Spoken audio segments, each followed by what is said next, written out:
أعوذ بالله من الشيطان الرجيم. بسم الله الرحمن الرحيم.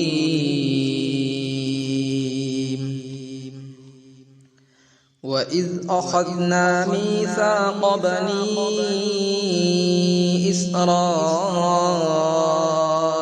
لا تعبدون إلا الله وبالوالدين إحسانا وذي القربى واليتامى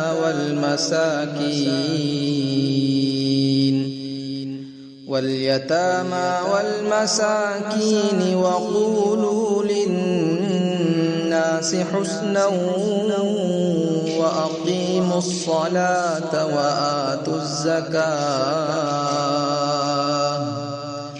ثم توليتم إلا قليلا منكم وأنتم معرضون.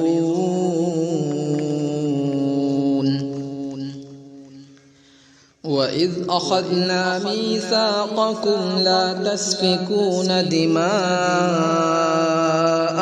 ولا تخرجون أنفسكم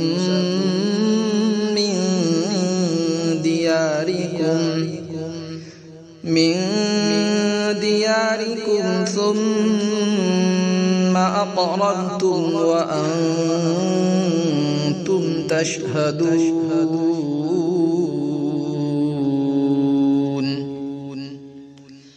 ثم أنتم هؤلاء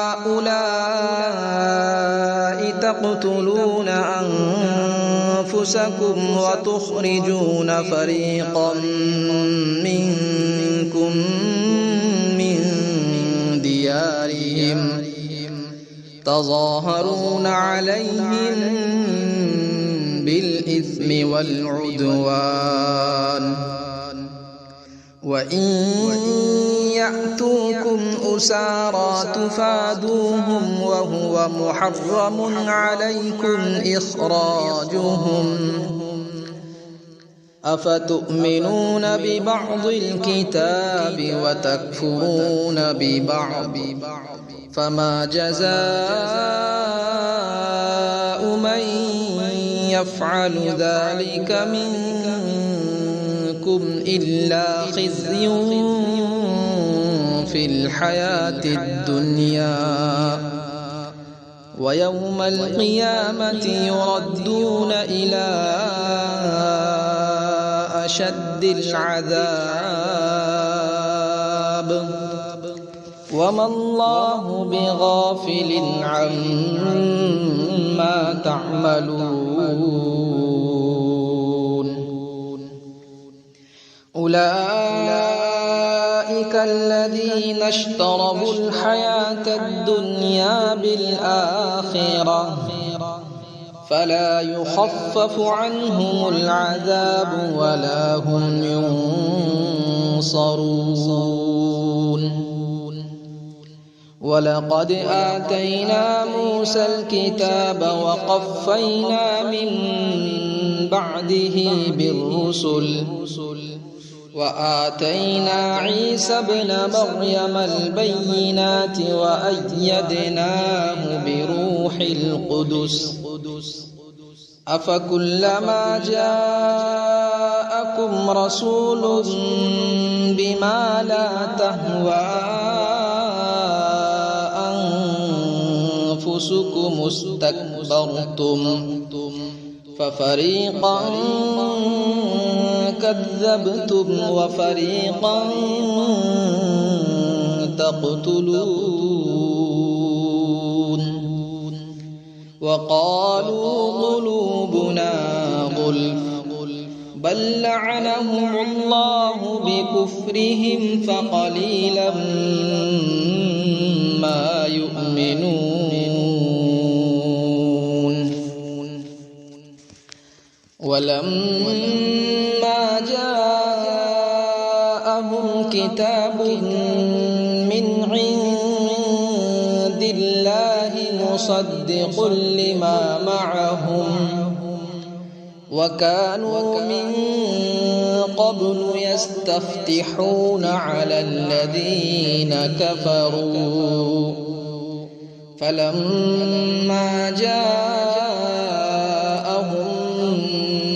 ما عرفوا كفروا به فلعنة الله على الكافرين بئس ما اشتروا به أنفسهم أن يكفروا بما أنزل الله بغيا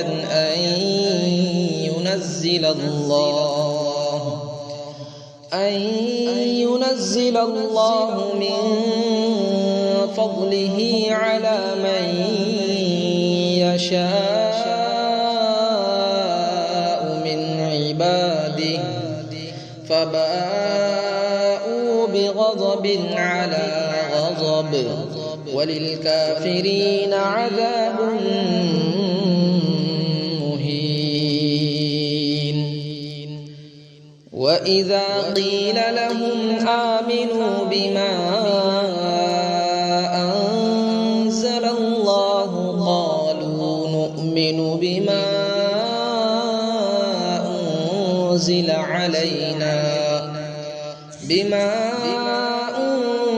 أنزل علينا ويكفرون بما وراءه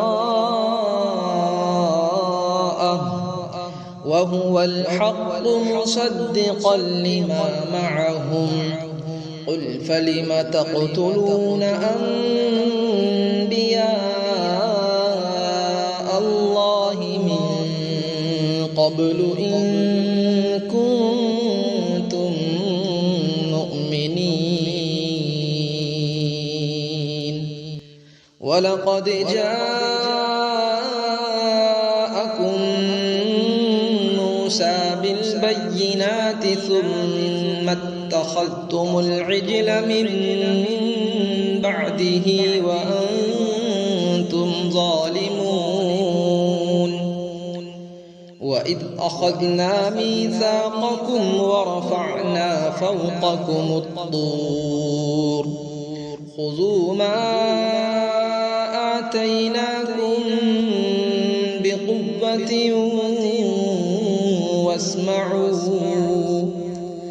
قالوا سمعنا وعصينا وأشربوا في قلوبهم العجل بكفرهم قل بئس ما يأمركم به إيمانكم إن كنتم مؤمنين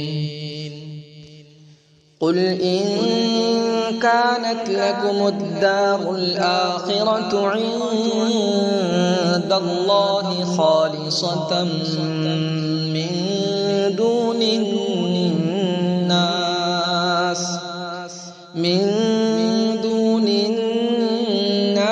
فتمنوا الموت إن كنتم صادقين ولئن